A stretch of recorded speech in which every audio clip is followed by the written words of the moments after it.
Assalamualaikum warahmatullahi wabarakatuh. Kami dari kelompok satu ingin membawakan presentasi tentang teknik kompilasi dengan tema compiler dan interpreter yang beranggotakan 5 orang, yaitu anggotanya satu Dewi Rahmawati, kedua Grace Sambao, ketiga Stefania Nahak, keempat Gary Dwi Tama, dan kelima Ferli Octavio. Untuk presentasi yang pertama akan dibawakan oleh Grace Sambao. Untuk presentasi dipersilakan. Baik, di sini saya akan menjelaskan tentang pengertian compiler dan interpreter. Compiler adalah program yang mengubah kode sumber yang ditulis dalam bahasa pemrograman tingkat tinggi seperti C, C++, atau Java menjadi kode mesin atau kode objek yang dapat dieksekusi oleh komputer. Proses ini dilakukan sebelum program dijalankan dan hasilnya adalah binary yang dapat dieksekusi langsung. Interpreter adalah program yang menjalankan kode sumber secara langsung tanpa mengubahnya menjadi kode mesin terlebih dahulu. Interpreter membaca dan mengeksekusi kode baris per baris. Bahasa pendekatan ini yang memungkinkan pengujian dan debugging yang lebih mudah. Pentingnya memahami compiler dan interpreter. Memahami perbedaan antara compiler dan interpreter sangatlah penting dalam pengembangan perangkat lunak. Pilihan antara keduanya dapat mempengaruhi yang pertama kinerja. Compiler seringkali menghasilkan program yang lebih dahulu cepat, sedangkan interpreter lebih fleksibel untuk pengembangan cepat. Yang kedua, debugging. Interpreted language memungkinkan pengujian langsung yang mempermudah proses debugging. Yang ketiga, relevansi. Dalam memilih bahasa pemrograman yang tepat untuk proyek tertentu, pemahaman tentang cara kerja compiler dan interpreter membantu programmer membuat keputusan yang lebih baik. Di sini saya akan menjelaskan tentang perbedaan antara compiler dan interpreter proses kerja. Compiler itu mengubah seluruh kode sumber menjadi kode mesin sebelum dieksekusi. Hasilnya adalah file binary yang dapat dijalankan tanpa membutuhkan kode sumber lagi. Contohnya adalah bahasa C yang menghasilkan file exe. Lalu untuk interpreter yaitu menjalankan kode sumber secara langsung baris per baris tanpa menghasilkan file binary. Contohnya Python yang membaca dan mengeksekusi setiap baris kode saat dijalankan. Next, kelebihan dan kekurangan dari compiler dan interpreter akan dibahas di sini. Kelebihan pada compiler yaitu kecepatan eksekusi yang lebih cepat dan adanya optimasi kode. Dan untuk kekurangannya, debugging lebih sulit karena kesalahan baru terdeteksi setelah seluruh program dikompilasi. Dan untuk interpreter, kelebihannya yaitu mudah digunakan dan memungkinkan pengujian serta debugging yang lebih cepat. Kekurangannya, eksekusi lebih lambat karena kode dijalankan baris per baris. Next, contoh bahasa pemrograman yang menggunakan compiler dan interpreter. Bahasa yang dikompilasi yaitu bahasa C dan C++ yang memerlukan kompilasi sebelum dieksekusi.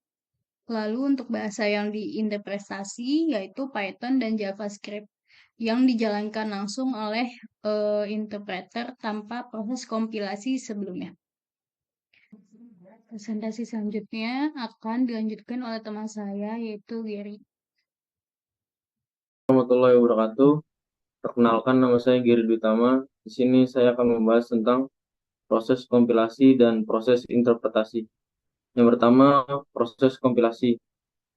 Kompilasi adalah proses yang mengubah kode sumber yang ditulis oleh programmer menjadi kode mesin yang bisa dimengerti oleh komputer. Proses ini terdiri dari beberapa tahap yang dilakukan satu persatu. Yang pertama, analisis leksikal. Di tahap ini, kode sumber dipecah menjadi bagian-bagian kecil yang disebut token, misalnya kata kunci seperti if, else, dan nama variabel.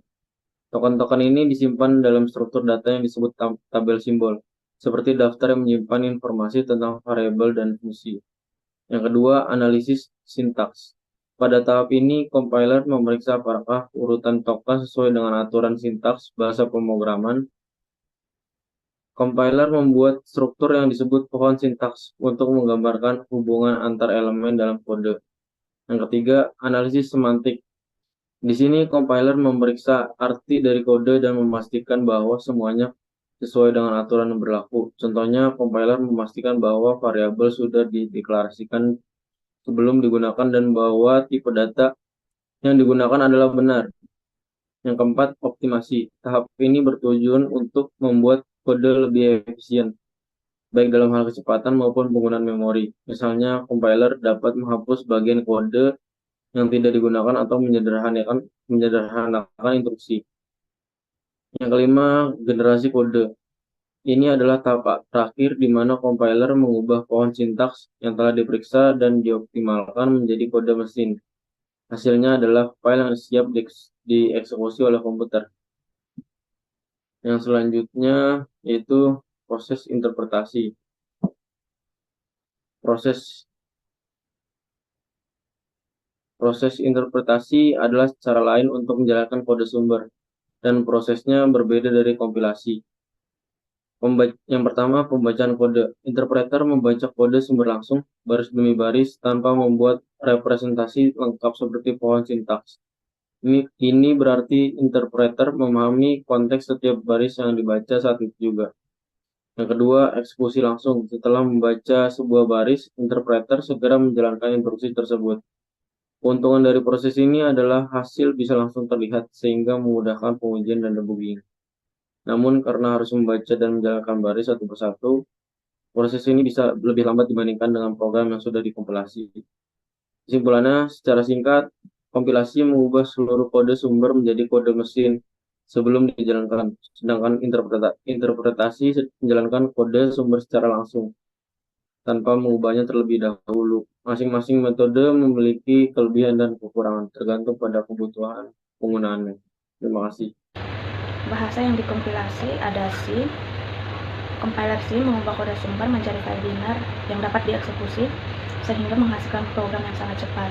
Berikutnya ada C++. C++ ini merupakan perpanjangan dari C yang mendukung pemrograman berorientasi objek. Jadi proses kompilasi ini menghasilkan kode mesin yang optimal untuk dieksekusi. Selanjutnya bahasa yang diinterpretasi ada Python.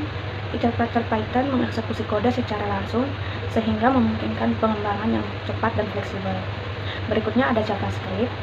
JavaScript diinterpretasi oleh engine di dalam browser sehingga memungkinkan interaktivitas pada halaman web dan juga memungkinkan pengembangan aplikasi berbasis web yang dinamis dan responsif.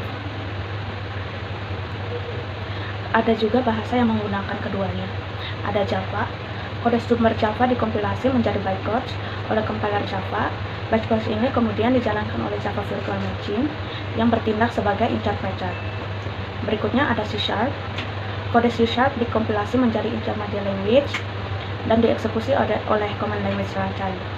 Seperti Java, pendekatan ini memungkinkan interoperabilitas dan portabilitas di berbagai sistem. Aplikasi dan penggunaannya. Penggunaan compiler ketika performa tinggi diperlukan, pengembangan aplikasi besar, distribusi produk akhir. Jadi compiler cocok untuk digunakan aplikasi yang membutuhkan performa tinggi seperti game dan perangkat lunak, serta untuk proyek besar di mana efisien sangat penting. Kapan menggunakan interpreter? Di sini ada 3. Yang pertama, pengembangan cepat dan prototyping. Fase awal pengembangan atau saat membuat prototype, bahasa yang diinterpretasi menggunakan pengujian cepat dan perubahan langsung pada kode. Pembelajaran dan pengajaran. Bahasa yang diinterpretasi seperti Python sangat populer di kalangan pemula dan di lembaga pendidikan karena sintaksisnya yang sederhana dan kemampuan untuk menjalankan kode secara langsung. Ketiga, scripting dan automasi. Untuk tugas-tugas automasi, seperti skrip pengolahan data atau pengolahan sistem menggunakan bahasa yang diinterpretasi, memungkinkan penulisan dan eksekusi kode yang cepat. Kasus penggunaan di industri. Nah, di sini ada beberapa. Yang pertama ada contohnya pengembangan game. Banyak game menggunakan C++ untuk kinerja tinggi, tetapi juga menggunakan bahasa yang diinterpretasi untuk script game seperti Lua. Aplikasi web seperti JavaScript adalah inti dari pengembangan front-end web. Bahasa seperti Python dan Ruby sering digunakan untuk mengembangkan aplikasi web. Data science dan machine learning. Contohnya Python yang diinterpretasi banyak digunakan dalam analisis data, pemrograman ilmiah, dan machine learning karena pustaka yang kuat seperti NumPy, Pandas, dan TensorFlow. Yang keempat ada aplikasi perangkat lunak enterprise, Java dan C. Digunakan dalam pengembangan aplikasi perangkat lunak besar di perusahaan. Yang dimanfaatkan kombinasi dan komprimasi untuk portabilitas dan performa. Simpulannya, ringkasan, perbedaan dan kelebihan. Di sini perbedaan utamanya, contohnya compiler mengubah seluruh kode sumber menjadi kode mesin sebelum eksekusi, menghasilkan file biner yang dapat langsung dijalankan. Interpreter menjalankan kode sumber secara langsung, baris per baris, dan menghasilkan file biner terpisah. Selanjutnya, ada kelebihan dan kekurangan antara compiler dan interpreter. Kelebihan compiler, kecepatan eksekusi yang lebih tinggi, dan optimasi kode. Kurangannya proses debugging yang lebih rumit dan waktu kompilasi sebelum eksekusi. Untuk kelebihan interpreter, pengujian dan debugging serta fleksibilitas dalam pengembangan. Kekurangannya kecepatan eksekusi yang lebih lambat dibandingkan dengan kode yang telah dikompilasi. Pentingnya pemilihan alat sesuai kebutuhan. Yang pertama, pemilihan antara compiler dan interpreter harus didasarkan pada kebutuhan spesifik proyek dan konteks penggunaannya. Kedua, kinerja. Jika aplikasi memerlukan kecepatan tinggi, bahasa yang dikompilasi adalah pilihan yang tepat. Ketiga, kecepatan pengembangan. Jika pengembangan cepat dan fleksibilitas lebih diutamakan, bahasa yang diinterpretasi akan lebih sesuai. Dan yang terakhir, lingkungan pengembangan. Mempertimbangkan platform dan perangkat yang digunakan juga penting dalam membuat keputusan. Oke, baik. Sekiranya cukup presentasi dari kelompok kami. Saya ucapkan terima kasih.